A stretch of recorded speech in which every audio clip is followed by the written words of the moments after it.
Pensez-vous tout savoir sur les Oscars? La cérémonie la plus prestigieuse du cinéma existe depuis 1927, soit 97 ans, et approximativement 3200 statuettes remises. Ça en fait du bronze à couler, hein. Sauf entre 1942 et 1945, étant donné que la guerre battait son plein en Europe et que les industries étaient majoritairement en pénurie de métal. Donc les statuettes remises étaient en plâtre peint. Et ceux qui ont eu ces récompenses à cette époque-là ont bien sûr pu échanger leurs figurines en placo avec une vraie statuette après la guerre. Vous en voulez plus ? Et si je vous disais que la première cérémonie ressemblait plus à un dîner de quartier qu'à un show mondial, qu'une statuette vaut officiellement $1 et qu'un Oscar a déjà été refusé en direct. Aujourd'hui, on plonge dans ce que vous ne saviez pas sur les Oscars.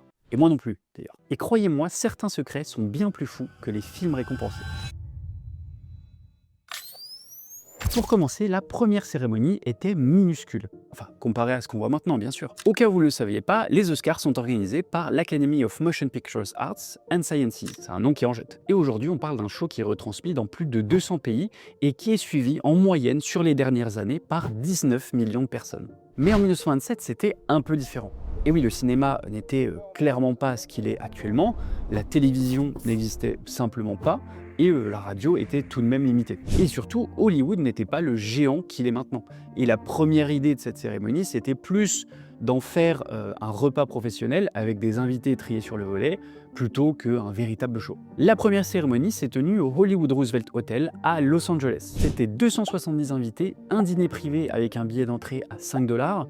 Je vois mal les organisateurs aujourd'hui demander un billet pour participer à la cérémonie. Et à cette époque, c'était seulement 15 statuettes pour 15 minutes de remise de prix. Et oui, seulement 15 minutes. Autant vous dire qu'il ne fallait pas traîner sur les remerciements. Et la plus grosse différence, c'est qu'il n'y avait pas de suspense. Les gagnants étaient annoncés 3 mois à l'avance. Donc zéro surprise, pas d'ambiance. En parlant d'argent, combien coûte réellement un Oscar? Officiellement, la statuette représente un chevalier tenant une épée debout sur une bobine de film. Elle mesure 34 cm et pèse environ 3,8 kg. Elle est plaquée or 24 carats et vaut sur le papier un beau paquet d'argent. En l'occurrence, un certain Jackson Michael, un artiste de niche peu connu, a acheté en 1999 et pour 1,5 million de $ aux enchères, l'Oscar du film Autant n'emporte le vent. D'ailleurs, personne ne sait où se trouve cet Oscar depuis la mort de l'artiste en 2009. Un membre de la famille s'en est peut-être emparé, a-t-il été caché? On ne sait pas. Mais depuis 1951, tout gagnant doit signer un contrat avec l'Académie stipulant qu'il ne peut pas vendre sa statuette sans d'abord la proposer à l'Académie pour $1. Oui, sinon un acteur ou une actrice qui est dans une sauce financièrement pourrait revendre librement ses Oscars pour gagner de l'argent. On pense à Kevin Spacey qui est pas au top niveau porte-monnaie en ce moment, revendre ses 2 Oscars pour renflouer les caisses. Tout le monde est d'accord pour se dire que ça mènerait à des débordements si la règle n'avait pas été changée. Alors comment ce fameux Michael a-t-il pu acheter cet Oscar?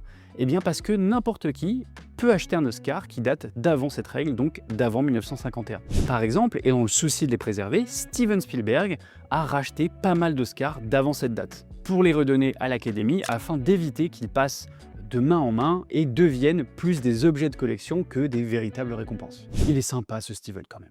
On est tous d'accord, refuser un Oscar, c'est un peu comme refuser la Coupe du Monde du cinéma. Et pourtant, en 1973, lors de la 45e cérémonie des Oscars, Marlon Brando remporte l'Oscar de meilleur acteur pour son rôle de Vito Corleone dans The Godfather.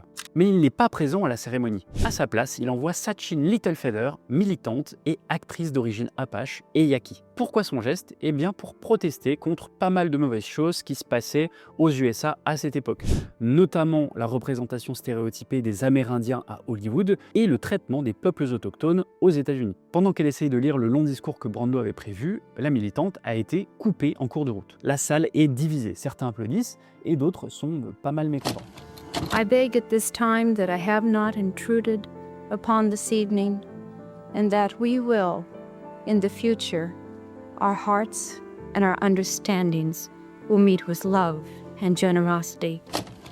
Et selon la légende, parce qu'on n'est pas tout à fait sûr que ce soit vrai, mais le fameux John Wayne, le cow-boy d'Hollywood à cette époque, était tellement en colère qu'il était retenu en coulisses pour pas aller s'interposer sur scène. La statuette n'étant pas récupérée, l'Académie l'a gardée et a présenté ses excuses seulement en 2022 à Sachin Littlefeather pour le traitement qu'elle a reçu lors de cette cérémonie. Ce moment est devenu historique car il marque le premier grand geste politique lors d'une cérémonie de ce genre à la télévision. Savez-vous qu'un homme détient le record du plus grand nombre d'Oscars obtenus? Avec 22 Oscars remportés, 4 Oscars d'honneur et 59 nominations. Et ce record n'a toujours pas été battu et ne le sera probablement jamais. Dites-vous que le plus proche niveau de récompense derrière Walt Disney, c'est John Williams, le compositeur de musique, avec 5 Oscars et 54 nominations. Alors pourquoi autant d'Oscars pour un seul homme? Eh bien parce que Walt Disney dominait de nombreuses catégories. Courts-métrages d'animation, documentaires, films musicaux et innovation technique. Je vous passerai les anecdotes que vous avez dû entendre 1000 fois sur l'Oscar fictif remporté par Mickey Mouse et la récompense custom pour Blanche-Neige et les 7 Nains en 1939 avec une grande statuette et 7 mini-Oscars. A savoir qu'il est quasi improbable que son record ne soit jamais battu, étant donné que les règles ont changé, les catégories ont évolué et les carrières sont moins centralisées autour d'une seule personne. Et surtout, les studios fonctionnent aujourd'hui en équipe beaucoup plus large. Et Walt Disney était tellement habitué des récompenses qu'il avait la particularité de proposer des discours très courts. It's wonderful, but I think this is my year to retire. Même s'il était un homme fier et ambitieux, il était également humble et ne préférait ne pas s'attarder sur scène. Et en parlant de ça, quel est le discours le plus long et le plus court qui a été donné lors de la cérémonie? Pour le discours le plus court de l'histoire, c'était Alfred Hitchcock. En 1968, il reçoit le Irving Gittelberg Memorial Award lors de la 40e cérémonie des Oscars. Il monte sur scène, regarde le public et dit simplement « Thank you. » Il marque une petite pause et puis ajoute « Very much indeed ». Malgré le monument du cinéma qu'est Alfred Hitchcock, il n'a jamais remporté l'Oscar en tant que meilleur réalisateur, même si certains de ses films ont été récompensés. On peut voir dans ce discours une petite pique à l'Académie, ou tout simplement un peu de seum. En parlant d'hommes de petite taille, Joe Pesci a également brillé par la rapidité de son discours en 1991, lorsqu'il reçoit l'Oscar du meilleur acteur dans un second rôle, pour son rôle explosif dans Goodfellas. Il monte sur scène et dit simplement « It's my privilege, thank you. Oui, je sais, j'ai un don pour imiter les acteurs. » Et d'ailleurs, abonne-toi pour voir mes meilleures imitations. Alors pourquoi Joe Pesci nous a fait un discours aussi rapide?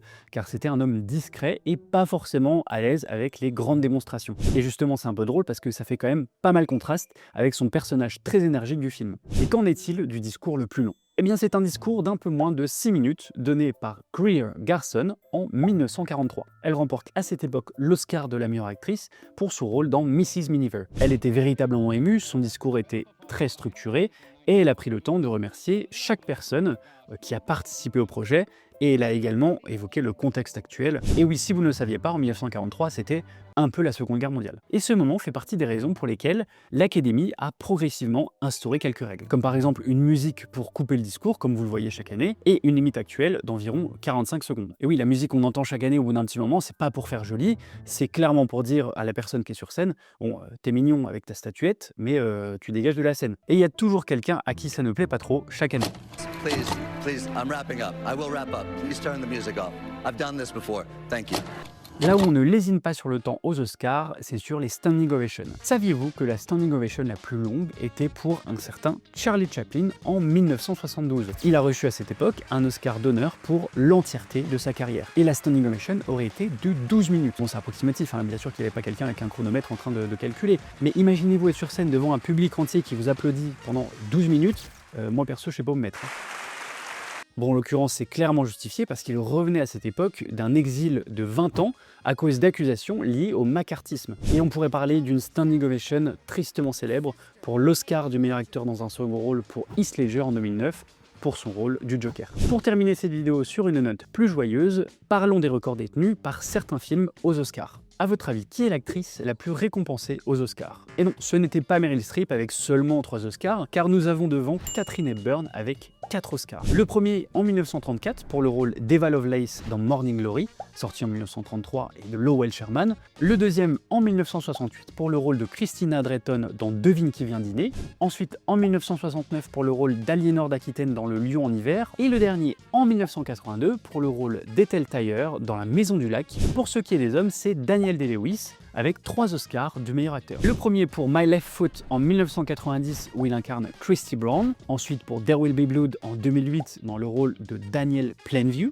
et enfin pour Lincoln en 2013 où il interprète Abraham Lincoln. Vous ne le saviez peut-être pas, mais la plus jeune lauréate compétitive est Tatum O'Neal, qui a remporté l'Oscar du meilleur second rôle féminin à seulement 10 ans dans Paper Moon en 1974. Et le plus jeune lauréat compétitif est Adrien Brody, devenu meilleur acteur à 29 ans pour The Pianist en 2003. Et la plus jeune nommée est Kevonzane Wallis, nommée à 9 ans pour Beasts of the Southern Wild, sorti en 2013. Le lauréat le plus âgé est Anthony Hopkins, qui a remporté l'Oscar du meilleur acteur à 83 ans pour son rôle dans The Father, qui est sorti en 2021. La lauréate la plus âgée est Jessica Tandy, sacrée meilleure actrice à 80 ans, pour Driving Miss Daisy, sorti en 90. Et vous savez tous que 3 films sont en haut du classement depuis des dizaines d'années pour avoir remporté le plus d'Oscars. Nous avons Ben-Hur avec 11 Oscars pour 12 nominations, Titanic pour 11 Oscars également pour 14 nominations, et, mon préféré personnellement, The Lord of the Rings avec 11 Oscars pour 11 nominations. À savoir que seulement ce dernier a remporté 100% des catégories dans lesquelles il a été nommé. Et oui, c'est pas le meilleur pour rien. Et pour cette année, en tout cas, on peut se demander si Sinners va détrôner l'un de ses films avec ses 16 nominations. Est-ce que DiCaprio va remporter le 2e Oscar de sa carrière en tant que meilleur acteur? Tant de réponses que nous pourrons trouver ensemble dans la nuit du dimanche au lundi 16 mars. Et effectivement, cette année, Bloopers va couvrir la cérémonie des Oscars en direct depuis Los Angeles. J'ai menti, c'est pas vrai. Non. Mais vous pourrez nous retrouver en live sur TikTok ce soir-là et nous fêterons le retour d'Alex par la même occasion. En tout cas, on a vraiment hâte de vous retrouver. On a marqué une petite pause sur Bloopers en ce début d'année et les Oscars signent notre retour et le retour d'Alex. Donc vraiment, on a super hâte. Si vous avez appris quelque chose avec cette vidéo, n'hésitez pas à nous le dire en commentaire, n'hésitez pas à vous abonner et à la partager, c'est très important pour nous. Et puis en attendant, on se retrouve pour des nouveaux jeux sur TikTok, Instagram et pour des prochains et tout nouveaux formats d'épisodes de podcast. On a hâte de vous en dire plus. Et puis d'ici là, portez-vous bien et plein de bisous.